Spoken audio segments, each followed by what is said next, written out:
রামকে নিয়ে এই যে ঘোর আর রাম মন্দির নিয়ে এই যে উন্মত্ততা, যা নিশ্চিতভাবে এখন উদ্বোধন হতে চলেছে, আপনি এটাকে কিভাবে দেখেন? এতে কি কোনো ভুল হচ্ছে না? আমি জানি না, আমি এই শব্দগুলো মোটেই ব্যবহার করব না। এগুলো খুবই কঠোর শব্দ, ঘোর, উন্মত্ততা, এইসব। কারণ ৭-৮ হাজার বছর পরেও যদি কাউকে অনুপ্রেরণা রূপে থাকতে হয়, তবে তাতে কিছু না কিছু উপাদান অবশ্যই থাকতে হবে। এক বা দুজন নয়, কোটি কোটি মানুষের জন্য হাজার বছর পরেও যদি কাউকে অনুপ্রেরণা রূপে থাকতে হয়, কিছু না কিছু তো অবশ্যই থাকতে হবে। তাও আমরা যদি তেমন কিছু দেখতে না পাই, তখন আমরা বলবো এটা একটা ঘোর উন্মত্ততা বা যাই হোক। কিন্তু মনে হয় না, আমাকে আগে শেষ করতে দিন। আর যদি রাম মন্দিরের কথা আসে, তো রাম সারাটা জীবন ধরে কোনো না কোনো সমস্যার সম্মুখীন হয়েছিলেন। এমনকি হাজার বছর পরেও এখনো তার জমি জমা নিয়ে সমস্যা রয়েছে। হাজার বছর পরেও তার বিষয় সম্পত্তির সমস্যা মেটেনি। তাই যারা তাকে ভালোবাসেন তারা সেই বিষয় সম্পত্তির সমস্যা মেটাতে চান। আমার মনে হয় সুপ্রিম কোর্ট এর নিষ্পত্তি করেছে, তাই তারা সেখানে মন্দির বানাতে চান। আর এটা তাদের ভক্তির প্রকাশ। কেন এটাকে উন্মত্ততা বা ঘোর বলে ডাকা হবে? এটা কি আরেকটা শব্দ ব্যবহার করতে দিন, আবার বলবেন কঠোর। এটা কি বিভেদকারী নয়? কেন এটা বিভেদমূলক কেন? কারণ এটা দুটো সম্প্রদায়ের মধ্যে বিভেদ তৈরি করে। সত্যি কি তাই? এটা একটা ব্লাডি টেল। ব্লাডি বলছি কারণ এটা রক্তাক্ত কাহিনী, একটা হত্যাকাণ্ডের, একটা দাঙ্গার কাহিনী। গত ৮০০ বছরে এদেশে যা ঘটেছে তা পৃথিবীর যে কোনো প্রান্তে ঘটা নির্মম কাহিনীগুলোর থেকে সবচেয়ে বেশি রক্তাক্তের কাহিনী।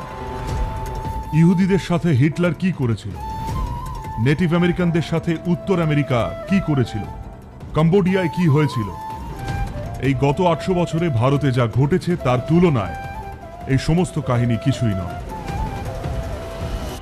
আর যদি আপনি মনে করেন যে এটা রক্তাক্তের কাহিনী নয় এবং যারা এই জিনিসগুলো করেছে তাদের মধ্যে কোনো অনুতাপ নেই, তারপর মানুষ যদি কেবল তাদের শ্রদ্ধার জন্য একটা ছোট্ট বিষয় সম্পত্তি ফিরে চায়, সেটা বিভেদমূলক।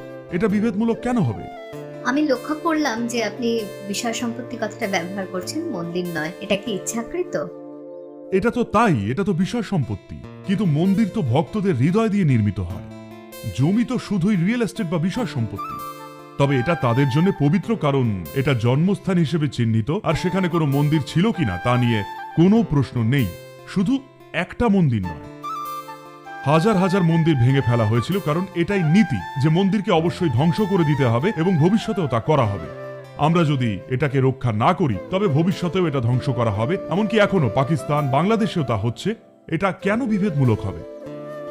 কেন সবাই নিজের নিজের বিশ্বাসকে ধরে রেখেই তাদের নিজেদের কাজ করতে পারবে না? আমি কোনো বিলিফ সিস্টেম ছাড়াই বাঁচতে পারি, কিন্তু লোকেদের হয়তো কিছু বিলিফ সিস্টেমের প্রয়োজন, তাই তারা বিশ্বাস করে। কিন্তু এটা কিভাবে বলা যায় যে আমার বিশ্বাস সঠিক আর আপনারটা ভুল, আর আমি যেটা বিশ্বাস করি না সেটা যদি আপনি বিশ্বাস করেন তবে আপনাকে মরতে হবে? আপনি যদি এটা সমাধান না করে এই সমস্ত কথা বলেন, তবে এটা আবার কি? এসব কোথা থেকে আসে? আপনি অতীতের কথা বললেন, অতীতের যুদ্ধের কথা বললেন। দুটো ভুল কি কোনো সমাধান দিতে পারে? দেখুন, দুটো ভুল নয়, শুধু একটা অনুরোধ। এই ৩টি আইকন, শিবা, রামা, কৃষ্ণ, হাজার হাজার মন্দির কিন্তু ধ্বংস করা হয়েছে। কেউ জিজ্ঞাসা করছে না, কারণ ইতিহাসকে পুনর্নির্মাণ করা অসম্ভব। আর কেউ সেটা মনেও করে না যে ইতিহাসকে সংশোধন করা যাবে, আর কেউ তাতে আগ্রহীও নয়। এই ৩টে আইকন যেখানে, জানেন তো, তাদের মূল উপস্থিতি ছিল শুধু এই ৩টি আইকনিক জায়গায়। তারা চাইছে কোনো লড়াই ছাড়াই, কেন এটা দেওয়া যায় না? আর কোথায় লড়াই? আর কেউ লড়াই করছেও না, তারা কেবল আদালতে যাচ্ছে। আদালতে যাওয়া কোনো লড়াই নয়, এটা একটা আইনি প্রক্রিয়া। একটা আইনি প্রক্রিয়াকে আপনি লড়াই কেন বলছেন? আপনি কি জীবনে কখনো প্রার্থনা করেননি বা মন্দিরে যাননি, বা গেলেও কখন যাওয়া বন্ধ করলেন? আর আপনি কি ধর্মগ্রন্থ পড়েছেন? আমি কোনো ধর্মগ্রন্থই পড়িনি, আর আমি মন্দিরে যাওয়ার লোকও নই। আমি মন্দির বানিয়েছি। আমি মন্দিরে তখনই যাই যদি সেখানে, দেখুন, আমাদের মন্দির প্রার্থনা করার জায়গা নয়। এই বিষয়টা লোকেরা পুরোপুরি মিস করেছেন। উত্তর ভারতে সম্ভবত এটা সম্পূর্ণভাবে চলে গেছে, তবে দক্ষিণ ভারতে এখনো এই নির্দেশগুলো রয়েছে। এখানে নির্দেশগুলো হলো, কর্ণাটক এবং তামিলনাড়ুতে আপনি যদি মন্দিরে যান, আপনাকে কেউ বলবে না যে আপনার প্রার্থনা করা উচিত, আপনার এটা সেটা করা উচিত। যদি আপনি সেখানে যান তবে অবশ্যই আপনার চুপচাপ বসে থাকা উচিত, কারণ এগুলো বিভিন্ন ধরনের শক্তি। প্রাণ প্রতিষ্ঠা বিভিন্ন ধরনের হয়। জীবনের এক একটি মাত্রা বা ডিমেনশনকে উন্মুক্ত করতে প্রতিটি দেবতার প্রাণ প্রতিষ্ঠা এক একটি নির্দিষ্ট উপায় করা হয়েছে, তাই সেখানে বসে সেই শক্তিটাকে আপনার আত্মস্থ করার কথা। এমনকি উত্তর ভারতেও তারা আপনাকে শুধু দর্শন করতে বলে, কোনো আবেদন বা প্রার্থনা নয়, তাই না? দর্শন মানে যেহেতু এটা শক্তির একটা রূপ, তাই আপনি সেই ছাপটা আপনার মন এবং হৃদয় নেন, আর এটা আপনাকে রূপান্তরিত করবে। যেহেতু এটা শক্তির একটা রূপ, তাই ভৌত রূপটা শুধু একটা কাঠামোর মতো। এটা আছে, এটা শুধু দেখার জন্য প্রয়োজন, কিন্তু শক্তির যে রূপটা রয়েছে সেটাই আপনার আত্মস্থ করার কথা। কারণ এই সংস্কৃতিতে যাকে আপনি এই মুহূর্তে হিন্দু বলে উল্লেখ করছেন, সেটা দুর্ভাগ্যবশত এত গুরুতরভাবে বিকৃত হয়েছে, যা বলা যাক সনাতন, যেটা হয়তো আরো উপযুক্ত শব্দ হবে, কিন্তু সেটাও আজ একটা বিকৃত শব্দে পরিণত হয়েছে। সনাতন মানে চিরন্তন।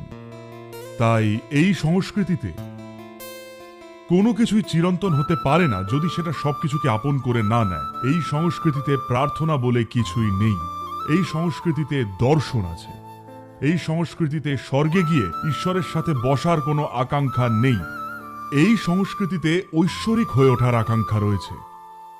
আকাঙ্ক্ষাটা হলো ঐশ্বরিক হয়ে ওঠা, কারণ আমরা তাকেই ঐশ্বরিক বলে মনে করি, যা মানুষের এই অ্যাকশন রিয়াকশন ভিত্তিক জীবনের থেকে অনেকটা ঊর্ধ্বে উঠে গেছে। দেখুন, উদাহরণ হিসেবে বলি, অনেক লোকে, এমনকি সংবাদপত্রেও লেখা হচ্ছে, তেন্ডুলকর হলেন ক্রিকেটের ঈশ্বর। যেহেতু মানুষের মনে, অন্তত তার সময়, এখনো যদিও তাই, আমরা যা কিছু মানুষের পক্ষে সম্ভব বলে ভেবেছিলাম, তিনি তার ঊর্ধ্বে উঠে গেছেন। শুধু ছোট একটা বলকে মেরি, ব্যাস এইটুকু। কিন্তু লোকেরা বলেন সদ্গুরু ঈশ্বর, আপনার অনুগামীরা বলেন সদ্গুরু না ঈশ্বর। না না, তারা কেউ বলেন না। তারা আমাকে প্রতিদিন কাজ করায়।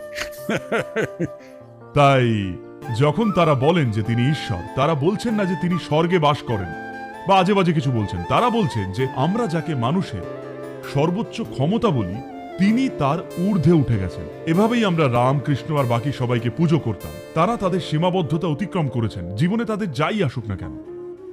এমনকি যুদ্ধক্ষেত্রেও তারা ভারসাম্যে থাকেন। এমনকি যুদ্ধক্ষেত্রেও তিনি ঠাট্টা করছেন।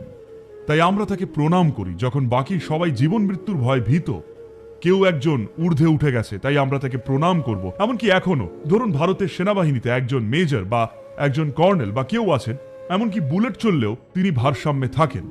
সকলেই তাকে পুজো করবেন, কারণ তিনি কোনো না কোনোভাবে ঊর্ধ্বে উঠে গেছেন। তাই এই সংস্কৃতিতে আমরা ঈশ্বরের কাছে যেতে চাই না, আমরা ঈশ্বর হয়ে উঠতে চাই।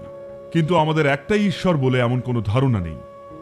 আমরা সবকিছুকেই ঈশ্বর হিসেবে দেখি। আমরা গাছকে প্রণাম করি, গরুকে প্রণাম করি, সাপকে প্রণাম করি, পাথরকে প্রণাম করি, পুরুষ, মহিলা, শিশু, সে যেই হোক। কারণ সৃষ্টির উৎস ছাড়া জীবনের কোনো অংশই এখানে ঘটছে না। আর সেটা চিনতে পারলে আপনি মাথা নত করেন, আর চিনতে না পারলে তা করেন না।